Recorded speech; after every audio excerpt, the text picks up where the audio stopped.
Hey everyone, Melanie Minshinger here, illustrator for Gina K Designs. Today's video, I am going to be tying in with the challenge that we are doing over at Stamp TV this week. I'm hosting. It's for the Mix It Up Monday challenge, or you might see it as MIUM. Really fun. We have them every week of the year, and this year in particular, the person who completes the most challenges during the year is actually going to win a $100 gift certificate. But every single week, we have a $20 gift certificate to Gina K Designs up for grabs.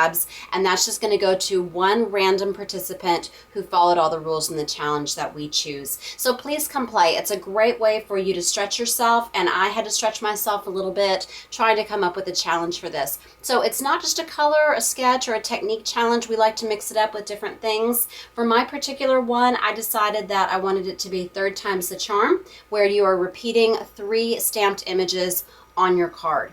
So I really like using one image over and over again. It just coordinates, but it's a really fun way to add an impact to an image that you love. I decided to use my triple play frame set for this because it was going to give me an easy sketch that I didn't have to think about. So we're also using the butterfly image from this set, and then of course the frame. I'm going to flip this sketch though so that you can see how this is going to look when we turn it around. I also decided to use the All About You set from Gina K Designs.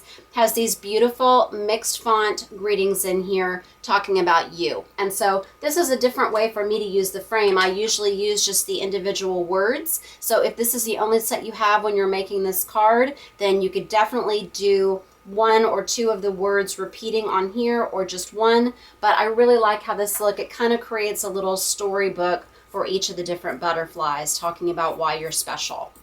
In addition to those 2 stamp sets from Gina K Designs, I also used the Gina K Pure Luxury Layering Weight and Heavy Base Weight cardstock in the white. I will provide dimensions for this below, but we're just going to layer that on so it's tone on tone. You're going to need a large block or a Cuttlebug plate for that frame stamp, and then something smaller for your greetings and the butterfly. Going to be using some,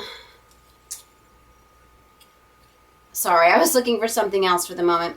I was going to be using the Nuvo Crystal Dots in the ebony, but I don't see them on my desk, so I'm going to be using the black enamel dots instead. You can use either one. That's just to accent the butterfly, but you could also use pearls that you colored. You could also use drops, rhinestones, anything.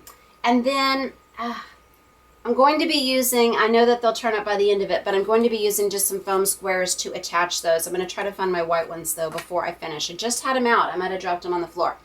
And then several pads that we're using today, but if you don't have this many color pads or the same ones, by all means use some water-based markers. We're going to be stamping the frame in the Gina K Lovely Lavender. And then we're also going to be using the Passionate Pink, the Wild Lilac for the bottom butterfly.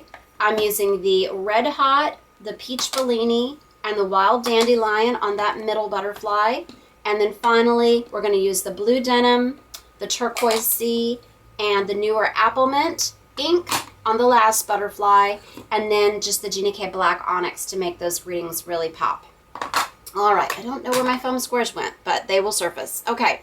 So here we have 4 by 5 1/4 inch layering weight cardstock, and I used a layering weight on this. We're not going to be doing any coloring, so it doesn't matter if it goes through, but I like to save my base weight cardstock for those card bases.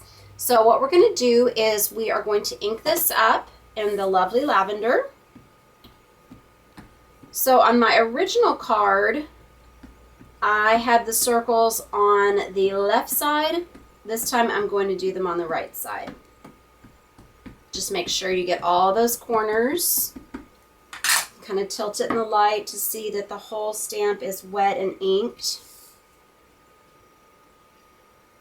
And pardon my head if I get in the way. I'm just laying this down and looking for about 1/8 of an inch peeking out on all sides. I've got it lined up with the lines on my block, so I know as long as the edge of my paper is parallel and perpendicular to those lines that my frame will be stamped square on the mat. Okay? All right, so now let's do the butterflies. So this is a direct to stamp technique. You always want to start with the lightest color first if you're doing multiple colors on your image. So I'm going to use the Lovely Lavender first, and I'm inking up the whole stamp, but you could just do the bottom of it, but this is going to ensure that I'm not missing a portion of it. If I go over it with a darker color, then I don't have to worry about that staining my pad. So I'm just going to do a strip of pink in the middle, so you can see that in there, and you can go at a diagonal or running vertically instead of horizontally. And then I'm going to grab this darkest purple, the Wild Lilac, and put that on the bottom. So I'm just scraping that onto the bottom, or you could just tap the edge like that and you'll see where your pink ends. Okay? So I'm just going to stamp this into that bottom circle. So I love how these show me where it's a rule of thirds, so it's going to be balanced on my layout. And then I'm just going to tap this off.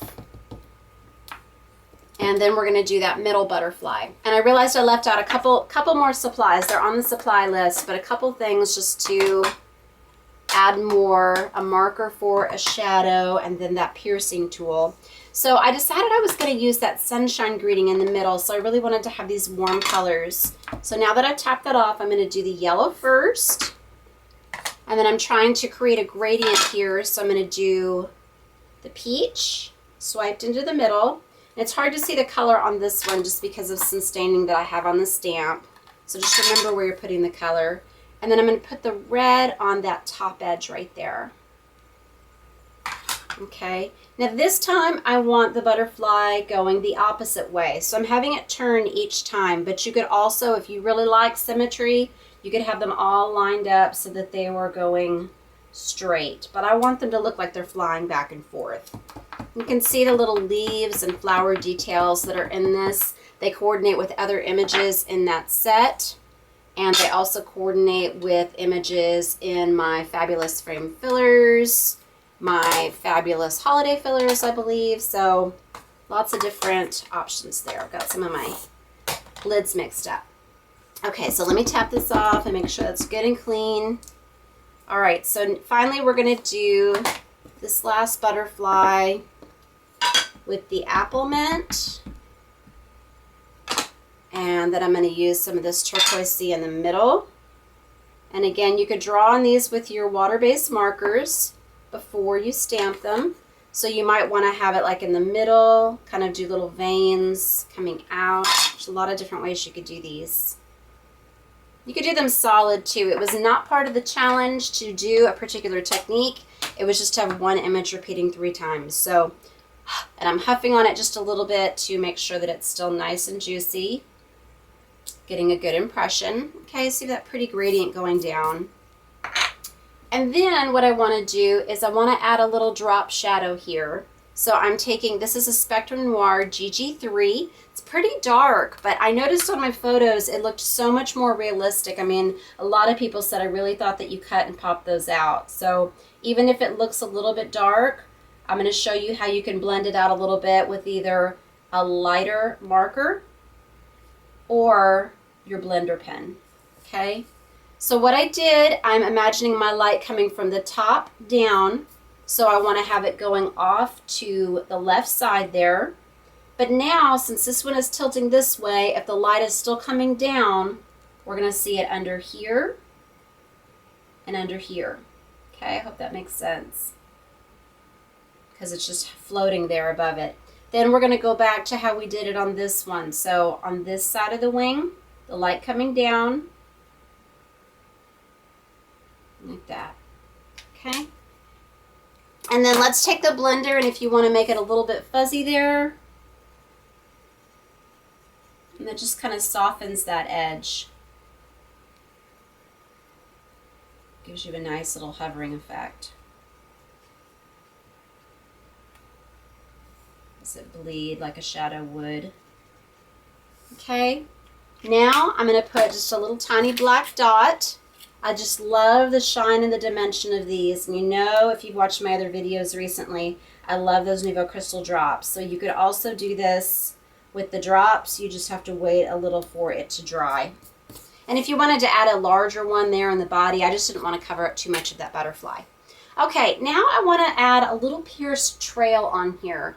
So what I'm going to do is I'm going to take a mouse pad. If you don't have a foam crafting mat for piercing, here's just a mouse pad that my son gave me several years ago. Flip it over so I don't mess it up.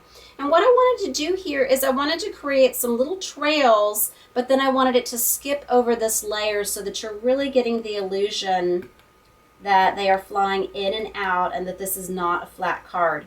So I'm keeping them about a little less than 1/8 of an inch apart.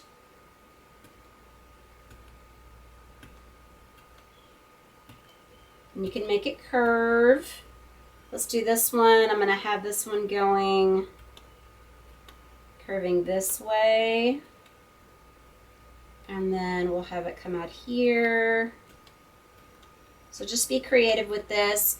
If it's easier for you, if you don't want them to look too zigzaggy, you could sketch it with a pencil, then fill it in with your holes and erase. But I just like to freehand.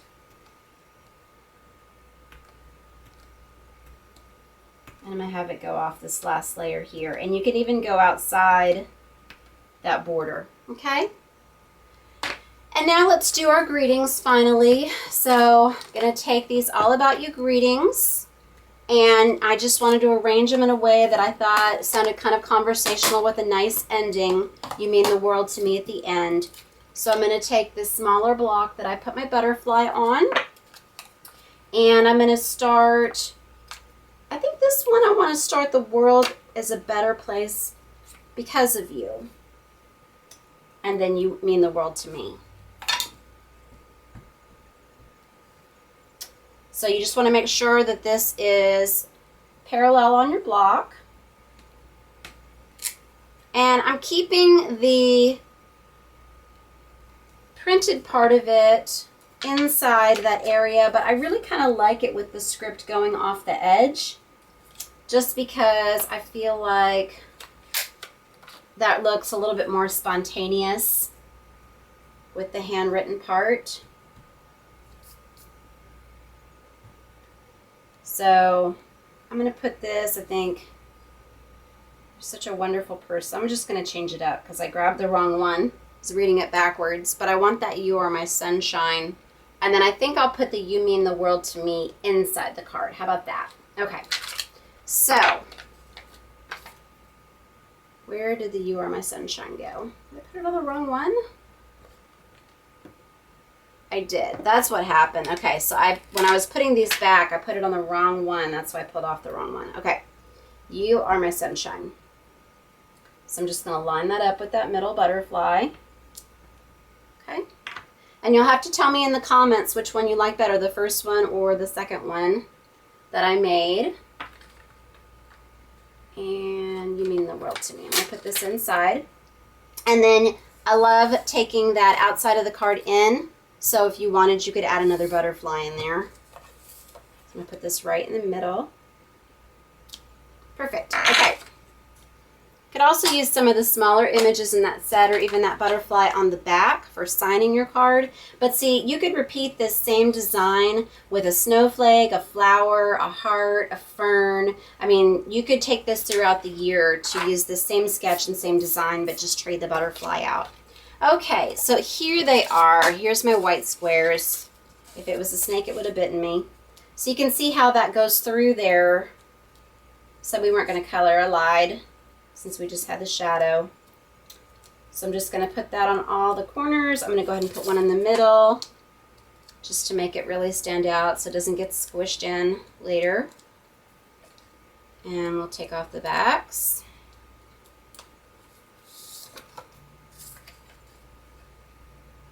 And line that up. And I'm just loving this lovely lavender on the frame. I use a lot of black in my videos on my frames. I also really like to use gray because you can still see the form of the frame, but it kind of recedes and really makes your black pop. But I'm thinking that I'm really liking this lavender for especially the spring. Just gives it a little bit more pop and makes it a little bit more fresh than the gray, but it's still really soft and subtle. So here's my 2 cards. I really encourage you to come and play with us at Stamp TV to see all the other cards in the gallery that people are making. It gives you lots of ideas, and it just really helps you grow as a stamper. My son was talking about, actually just yesterday, I took him to Dairy Queen after school, and he was really hating the art project that he is doing at school where you have to do letters inside an animal to make it spell the animal's name. I thought that sounded like so much fun. I wanted to go do it myself, but he is not feeling it. He says, you know, why can't they just have me do a comic book every day? I could do that for days. And then I started to explain, and he finished the sentence that I know, they want me to try something new. That's how we grow and learn. So please come play the challenges with us at Stamp TV. Thanks for watching this video today. I hope you enjoy these ideas with triple play frame. Even if you don't have this set, or even if you don't have Gina K Design stamps, I hope you will come and check out our challenges. Thanks for watching today. Visit us at Gina K Designs and my blog, Hands, Head, and Heart. Please subscribe to my channel. Thank you for watching. God bless.